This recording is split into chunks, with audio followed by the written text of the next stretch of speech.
안녕하세요. 저는 편의점 업계에 재직 중인 편선생이라고 합니다. 편의점 창업을 희망하시는 예비 점주님들과 기존 점주님들께 도움이 되고자 영상을 만들어 보았습니다.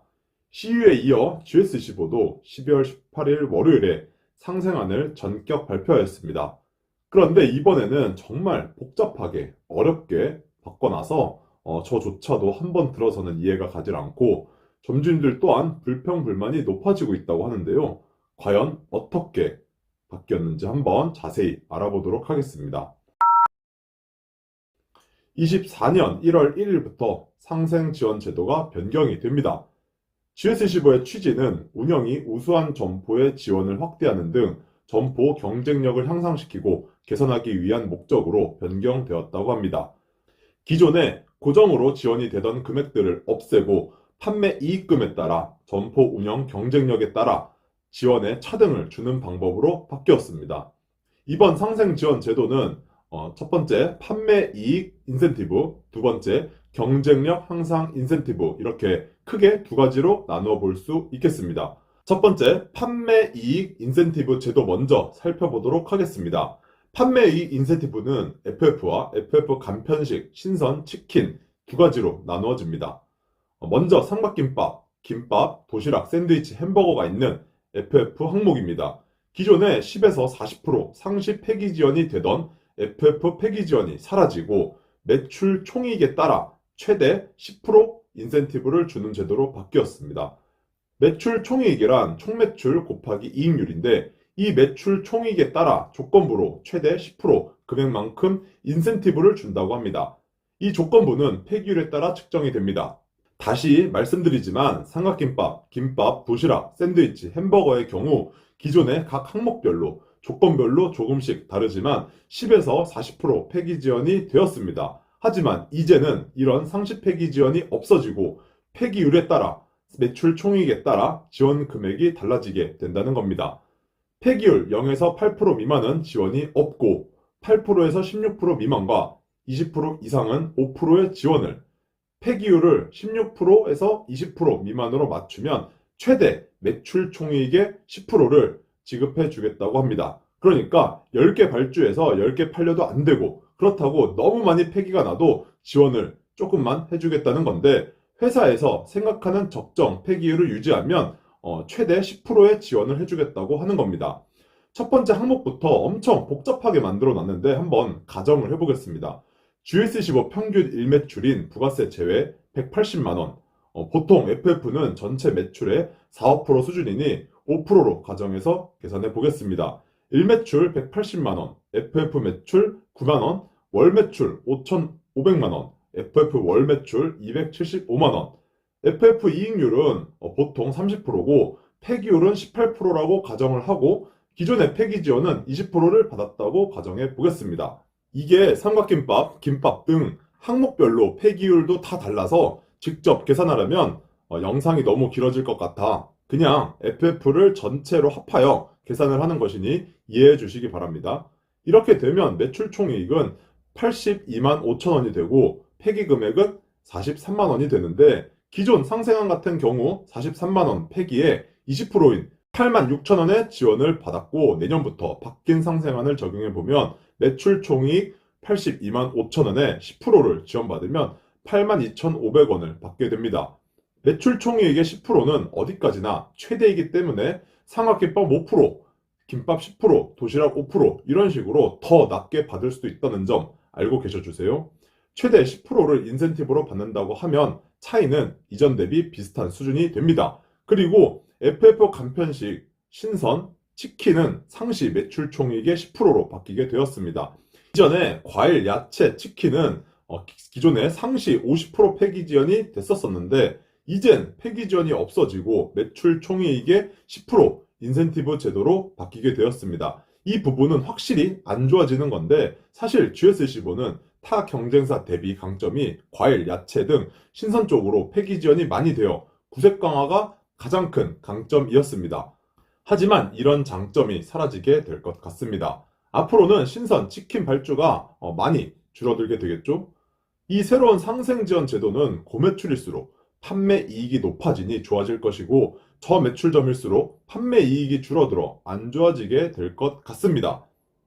결과론적으로는 일단 폐기율도 조건부로 달성해야 되는 것도 고려해서 평균적으로는 지원 금액이 기존보다는 많이 줄어들게 되었습니다. 판매 이익 인센티브만 놓고 계산해 보았을 땐 기존 대비 대략적으로 5에서 10만 원 정도 줄어들게 될 것으로 예상이 됩니다.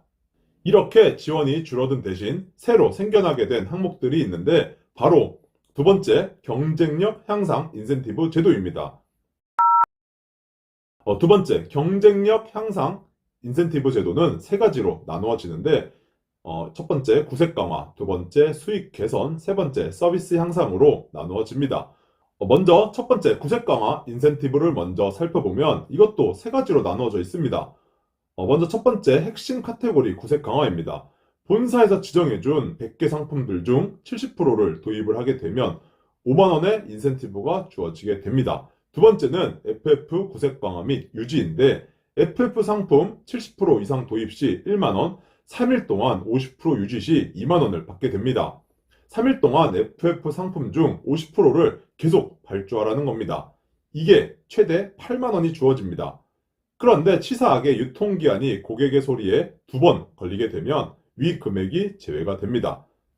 한 번까진 봐주고 두 번째 금액 제외, 또 세 번째는 봐주고 네 번째는 금액 제외, 이런 식으로 제외도 될 수 있으니 유통기한 관리도 철저하게 해야 합니다. 이 항목들만 절대평가해서 웬만해서는 꼭 달성해야 하는 항목이라고 생각이 들고 나머지 밑에 나오는 항목들은 상대평가인데 한번 살펴보겠습니다. 다음 두 번째, 수익 개선 인센티브 제도입니다. 수익 개선 인센티브는 발주자녀금 상품 금액 취급률, 전략 카테고리 매출 신장률, 기회손실 축소 각각 40%, 30%, 30% 가중치를 두어 점포별로 상대평가를 하게 됩니다. 그래서 1등부터 1000등까지는 10만원, 5000등까지는 5만원, 만등까지는 3만원을 지급한다고 합니다. 만 1등부터는 인센티브가 없습니다. 점포끼리의 경쟁을 통해 상위권 점포들만 지원을 해준다는 건데 업계 최초로 이런 방식이 도입이 되었습니다. 세 번째, 서비스 향상 인센티브 제도입니다. 이것도 아까 두 번째 것과 비슷한 방식인데 분기별 모니터링 조사를 통해 1등에서 1000등까지는 분기당 12만원, 3000등까지는 10만원, 5001등까지는 6만원, 8500등까지는 3만원을 지원해준다고 합니다. 8501등부터는 인센티브가 없습니다.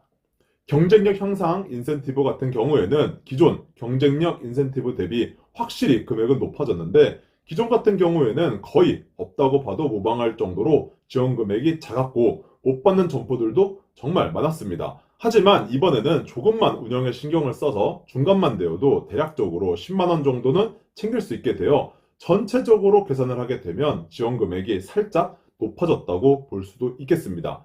이 모든 것들이 24시간 점포에 한해 지원이 되고 24시 미운영 점포들은 기준 금액의 70%만 지급이 된다고 합니다. 혹시 내용 잘 이해가 가시나요? 그래도 어려울 수도 있습니다. 저도 계산하려면 머리 아프고 복잡합니다. 그래서 GS25에서는 별도 발주화면 시스템과 내 점포의 등수부터 달성률 몇 프로 하고 있는지 시스템으로 구현해 놓았습니다. 다시 한번 말씀드리지만 이번 GS25 상생지원 제도는 크게 첫 번째 판매 이익 인센티브, 두 번째 경쟁력 향상 인센티브 이렇게 두 가지로 나누어져 있습니다. 저매출 점포, 소형 점포, 점포 운영에 큰 관심이 없으신 점주님들은 이를 챙기기는 쉽지 않을 것 같고 고매출 점포나 점포 운영에 적극적이신 점주님들은 시스템을 보시면서 매일매일 열심히 챙기시면 기존 지원보다 더 많이 받아가실 수 있을 것 같습니다. 첫 번째 판매 이익 인센티브만 놓고 봤을 땐 기존 폐기 지원 대비 금액은 줄어들었지만 두 번째 경쟁력 향상 인센티브가 생기면서 평균 매출에 평균적으로 운영을 하시는 분들은 전체적으로 지원이 조금 늘어나게 될 것이고 그 이하 점포들은 지원 금액이 줄어들 수도 있을 것 같습니다. 오늘 GS15 상생안에 대해 저의 생각을 이야기해 보겠습니다. 일단 CU를 따라하긴 했지만 어떻게 이런 식으로 만들었지? 라는 생각이 들 정도로 세분화돼서 복잡하고 머리 아프게 바꾸어 버렸습니다. 아무리 시스템으로 구현이 되어 있다 하더라도 포기하시는 점주님들이 정말 많이 계실 것 같고, 저매출 점포 점주님들, 특히 저매출 점포 중 소형 점포 점주님들은 손을 놓으실 수도 있을 것 같습니다. 이제는 고정으로 지원이 되는 금액이 아예 없어졌고, 발주와 판매부터 시작해서 폐기율, 도입률, 유지 등 내가 하는 만큼, 챙기는 만큼 지원을 더 받을 수 있어 점포들마다 호불호가 갈릴 것 같습니다. 모두 함께 끌고 가느냐, 운영력 좋고 고매출인 점포들 위주로 끌고 가느냐 중 선택한 건데, 본사에서 점포들의 경쟁력을 높이기 위해 본사 나름대로 머리를 써서 이런 방법을 생각해 내었다고 생각이 듭니다. 과연 내년부터 본사가 원하는 대로 모든 점주님들이 열심히 해서 점포의 경쟁력을 높이게 될지, 아니면 모두 포기하고 소극적인 발주로 이어져 점포 경쟁력이 낮아지게 될지 궁금하긴 합니다. 그리고 C사 상생 제도에 불만의 불꽃이 이제는 G사로 옮겨 붙으며 묻힐 것 같아 C사 본사는 미소를 흐뭇하게 지을 것 같습니다. C사도 G사가 하는 걸 보고 과연 내년에 따라하게 될까요? 요즘 날씨가 춥고 경기도 좋지 않아 정말 힘든 나날들을 보내고 있습니다. 모두 감기 조심하시고, 몸과 마음이 춥지만 이 위기를 버티시는 사람이 이겨낼 수 있습니다. 지금까지 편선생이었습니다. 시청해주셔서 감사드립니다. 좋은 주말 보내세요.